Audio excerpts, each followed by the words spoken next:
अस्सलाम वालेकुम जी, मेरा नाम मारिज फ़ारूक है। 22 करोड़ की पाकिस्तान की आबादी है, दुनिया में आबादी के लिहाज से छठा बड़ा मुल्क है और रकबा भी हमारा ठीक ठाक है। लेकिन जिस खेल पे पाकिस्तान ने हमेशा से फोकस किया है वो है क्रिकेट।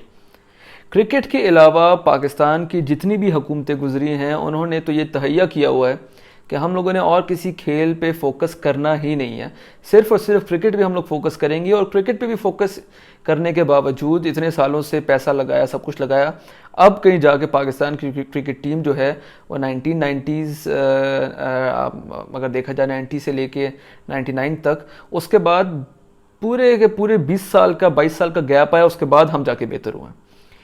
क्रिकेट में पैसा लगाया फिर भी इतना बड़ा गैप आया, उसके अलावा किसी और स्पोर्ट्स पे हम लोग पैसा लगाने को तैयार नहीं हैं, किसी और स्पोर्ट्स को हम लोग फोकस करने को तैयार नहीं हैं। हॉकी की अगर हम बात करें तो हॉकी में पाकिस्तान 4 दफ़ा गालिबन ओलंपिक गोल्ड मेडलिस्ट है और 4 दफ़ा हम लोगों ने हॉकी का वर्ल्ड कप जीता है। उसके साथ ही साथ अगर हम लोग स्क्वॉश की बात करें तो जहांगीर खान, जामशेद खान और उनसे भी पहले, लेकिन मेजर अगर हम लोग ट्रॉफीज़ देखें तो वो जहांगीर खान और जामशेद खान ने स्क्वॉश में पाकिस्तान का नाम ऊंचा किया। उसके बाद अगर हम स्नूकर की बात करें तो स्नूकर में भी हम लोगों के पास ठीक ठाक हम लोग वर्ल्ड चैम्पियन रह चुके हैं। यूसुफ खान साहब जो हैं, I guess if I am not mistaken, and मुझे नाम अब सही तरीके से याद नहीं है, उन्होंने स्नूकर में भी वर्ल्ड टाइटल जो है अपने नाम किया। इसी तरह स्विमिंग में भी हम लोग देखें तो हम लोग काफ़ी आगे रहे हैं। बैडमिंटन में देखें तो पलवशा खान एक टाइम पे हमारी थी।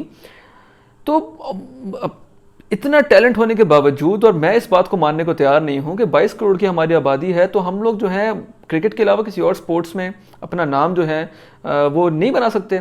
फुटबॉल की अगर हम लोग बात करें तो जगह जगह पाकिस्तान में लोग फुटबॉल खेलते हैं और आप यकीन माने मेरे अपने सर्कल में कुछ ऐसे लोग हैं जो कि बहुत ज़्यादा टैलेंटेड हैं। और मैं इस्लामाबाद में जब होता हूँ तो मैं देखता हूँ लोगों को ग्राउंड्स में, तो इतना टैलेंट भरा हुआ है लेकिन फिर भी ऊपर की तरफ ये टैलेंट आ नहीं रहा।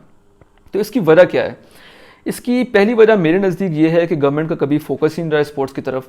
अगर हम लोग अपने हमसाया मुल्क भारत को देखें तो उन्होंने ना ही सिर्फ क्रिकेट लेकिन उसके साथ साथ फुटबॉल की लीग शुरू की, हॉकी की लीग शुरू की, स्क्वाश में भी वो लोग काफ़ी आगे जा रहे हैं। बैडमिंटन में साइना नेहवाल जो हैं वो बहुत ज़्यादा वो वर्ल्ड नंबर 1 भी रही हैं और उसके साथ साथ ओलंपिक में भी वो ठीक ठाक मेडल्स जो हैं वो लेके आ जाते हैं। पाकिस्तान में क्या होता है कि जी पाकिस्तान में ओलंपिक में हम लोगों के जाते ही जो पूरा का पूरा ऑफिशियल्स को मिला के जो हमारा जो डेलीगेशन होता है वो 20 से 25 बंदों का होता है। तो ये एक 22 करोड़ वाली आबादी के लिए शर्म की बात है। दूसरी बात यह है कि इंटरेस्ट के अलावा पैसा लगाना जो है हम लोग जो है इसमें इंटरेस्टेड नहीं है।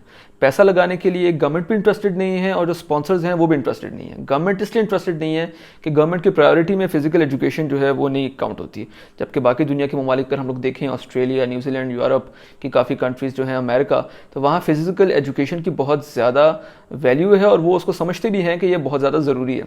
पाकिस्तान में नहीं है, तो पाकिस्तान में सिर्फ क्रिकेट पे फोकस होता है क्योंकि क्रिकेट जो है वो उसमें ग्लैमर है, बाकी स्पोर्ट्स में हम लोगों को ग्लैमर नज़र नहीं आता। क्रिकेट में ग्लैमर इसलिए है क्योंकि क्रिकेट में हम लोगों के स्टार्स बनते हैं जब हम लोग जीतते हैं। दूसरी स्पोर्ट्स में हम लोग इन्वेस्ट ही नहीं करते, फाइनेंशियल उसमें इन्वेस्टमेंट ही नहीं है, तो हम लोग क्या ही उसमें कुछ कमाल करेंगे। अगर स्पॉन्सर्स की बात करें तो स्पॉन्सर भी अपना पैसा उस स्पोर्ट्स में लगाएगा, उस टीम के साथ लगाएगा जिसकी दुनिया में कोई वैल्यू है। अब हमारी हॉकी टीम की सॉरी टू से पिछले 2 वर्ल्ड कप्स में हम लोग नहीं गए, ओलंपिक्स में भी हम लोग नहीं हैं, तो हम लोगों की हॉकी टीम की वैल्यू नहीं है क्रिकेट के मुकाबले में। इसी तरह हमारे स्क्वाश के कौन से आजकल खिलाड़ी हैं, मुझे उनका कोई आइडिया भी नहीं है कि कौन हमारे मुल्क में स्क्वाश खेल रहा है। और स्क्वाश जो है हम लोगों के मुल्क में जहांगीर खान, जामशेद खान के बाद मुझे नहीं पता कि इतना बड़ा नाम कोई पैदा हुआ है। उसके साथ साथ बाकी भी स्पोर्ट्स में देख लें तो स्पॉन्सर अपना पैसा लगाने को तैयार ही नहीं है। तीसरी बात यह है कि क्रिकेट का क्रेज़ हमारे मुल्क में इतना ज़्यादा बन गया है कि दूसरी किसी स्पोर्ट्स को अगर हम लोग थोड़ा बहुत सपोर्ट भी करते थे तो उसमें जब कोई फाइनेंशियल एस्पेक्ट इन्वॉल्व नहीं होता, जब कोई स्पोर्ट्समैन जाता है वो कोई देखता है कि यार मेरा तो कोई फ्यूचर ही नहीं है अगर मैं हॉकी, स्क्वॉश, बैडमिंटन, टेनिस या इस तरह की कोई गेम्स खेलूंगा जिसमें पैसा नहीं मिलना, तो मैं इससे बेहतर है कि मैं कहीं जॉब कर लूँगा, अपना घर चला लूँगा, क्योंकि गवर्नमेंट तो हमारी जो है स्पोर्ट्समैन जो है उनको सपोर्ट करती नहीं है। स्पोर्ट्समैन और स्पोर्ट्स वुमेन जो है उन लोगों को तो सपोर्ट हमारी तरफ से मिलता नहीं है। क्रिकेट को एक थोड़ा बहुत सपोर्ट है, लेकिन क्रिकेट बोर्ड भी अब सेल्फ सफिशिएंट है, वो अपने लिए खुद फंड्स जनरेट करता है।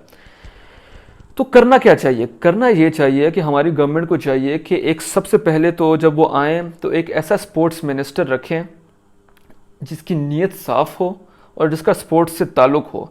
ऐसा नहीं कि आप लोग किसी ऐसे बंदे को स्पोर्ट्स मिनिस्टर बना दें कि जिसका स्पोर्ट्स से दूर दूर तक कोई ताल्लुक नहीं है, वो जी आके स्पोर्ट्स को देख रहा है, उसको क्या पता। जिस तरह के सिंध में हमारे स्पोर्ट्स मिनिस्टर साहब जो हैं वो थे, वो उनको पता नहीं स्पोर्ट्स मिनिस्टर क्यों बना दिया, वो अपने ट्राइब के हेड थे और उसको उन साहब को उन्होंने स्पोर्ट्स मिनिस्टर बना दिया just because he was young, he was fit, he was fit enough. तो उन्होंने क्या कहते हैं कि फिजिकल फिटनेस इनकी है तो उनको स्पोर्ट्स मिनिस्टर बना दो, यूथ हैं। उन्होंने सिंध में कोई स्पोर्ट्स के लिए मेरे हिसाब से ऐसा कोई काम नहीं किया जिससे कोई मेजर हमारे मुल्क में स्पोर्ट्स में चेंज आया। सबसे पहले हमारे मुल्क में एक स्पोर्ट्स मिनिस्टर होना चाहिए जो डेडिकेटेड हो सिर्फ स्पोर्ट्स की तरफ, और एक स्पोर्ट्समैन हो, प्रोफेशनल स्पोर्ट्समैन हो जिसको सारी स्पोर्ट्स की समझ हो। दूसरा, गवर्नमेंट की नेकनियती। गवर्नमेंट का को चाहिए कि बगैर किसी रिटर्न के, बगैर किसी इस नियत के कि हम लोगों को पैसा वापस आएगा, इन स्पोर्ट्स में पैसा लगाएं। स्पोर्ट्स में पैसा लगाएं। स्पोर्ट्स बोर्ड, जो स्पोर्ट्स बोर्ड है उसको पैसा ना दें, जो स्पोर्ट्समैन स्पोर्ट्स वुमेन है उसको पैसा दें। जब आप उनको पैसा देंगे तो वो लोग, उन लोगों को इस चीज़ की टेंशन नहीं होगी कि यार हम लोगों ने अपना घर चलाना है, तो वो आराम से अपने मुल्क में अपने मुल्क का नाम रोशन करने के लिए अपनी मेहनत में लग जाएंगे। और इंशाअल्लाह ताला जिस तरह इंडिया में हुआ है, पाकिस्तान में भी रिजल्ट्स जो हैं वो प्रोड्यूस होंगे। तीसरी बात यह है कि अवाम में ज़्यादा से ज़्यादा इसको मार्केट किया जाए। अपने बाकी स्पोर्ट्समैन जो हैं क्रिकेटर्स के अलावा उनको ब्रांड बनाया जाए, उनको बड़े बड़े इवेंट्स में भेजा जाए। और गवर्नमेंट को चाहिए कि जो हमारी बिजनेस कम्युनिटी है उनको इन्वॉल्व करें कि वो स्पॉन्सर करें, क्योंकि उनका भी अल्टीमेटली जब हमारे स्पोर्ट्समैन जब कुछ नाम अपना कमाएंगे और पाकिस्तान का नाम रोशन करेंगे तो अल्टीमेटली उनको भी फ़ायदा ही होगा। तो उनको चाहिए कि क्रिकेट के अलावा इन स्पोर्ट्स में भी उनको लेके आए, उनको इंसेंटिव्स दें। लीग्स जो हैं वो शुरू की जाए, हॉकी लीग शुरू की जाए, इस तरह की स्क्वाश की लीग जो है वो शुरू की जाए, बैडमिंटन लीग शुरू की जाए। मैं ये नहीं कह रहा कि आप इंटरनेशनल प्लेयर्स को बुलाएं, लोकल लेवल पे शुरू करें, लेकिन उसकी प्रोडक्शन क्वालिटी, उसका ग्लैमर, उसकी मार्केटिंग जो है वो टॉप नॉच होनी चाहिए। जब इस तरह की कुछ चीज़ें हम लोग करेंगे तो इंशाअल्लाह ताला आप देखेंगे पाकिस्तान के स्पोर्ट्स सेक्टर में एक रेवोल्यूशन आएगा। अभी फ़िलहाल मुझे नज़र नहीं आता कि पाकिस्तान की स्पोर्ट्स में ऐसा कोई बेहतरी आएगी, क्योंकि इससे पहले इमरान खान साहब वज़ीर आज़म थे, वो खुद एक स्पोर्ट्समैन थे, उनका फोकस थोड़ा सा क्रिकेट की तरफ था, लेकिन फिर कोविड आ गया और उसके बाद उनकी गवर्नमेंट चली गई तो उनको ज़्यादा टाइम नहीं मिला बेहतरी करने की तरफ। अब आई होप जो इस वक्त की हुकूमत वक्त है वो स्पोर्ट्स पे जो है वो ध्यान देगी और स्पोर्ट्स के साथ साथ फिज़िकल एजुकेशन पे ध्यान देगी और स्कूल लेवल तक फ़िज़िकल एजुकेशन को कंपल्सरी बनाएंगे, क्योंकि अगर हम लोग फिज़िकली फ़िट होंगे तो पाकिस्तान की जो लाइफ एक्सपेक्टेंसी रेट है वो ज़्यादा ऊपर जाएगा और हम बेहतर तरीके से काम कर सकेंगे और हम लोगों को अल्टीमेटली इसका फ़ायदा भी होगा। तो आई होप ये जो लोग मेरी वीडियो देख रहे हैं वो ज़्यादा से ज़्यादा शेयर करेंगे और इस बात को जो है वो जो इक़्तिदार में लोग बैठे हैं उन तक पहुँचाएँगे। जी बहुत शुक्रिया।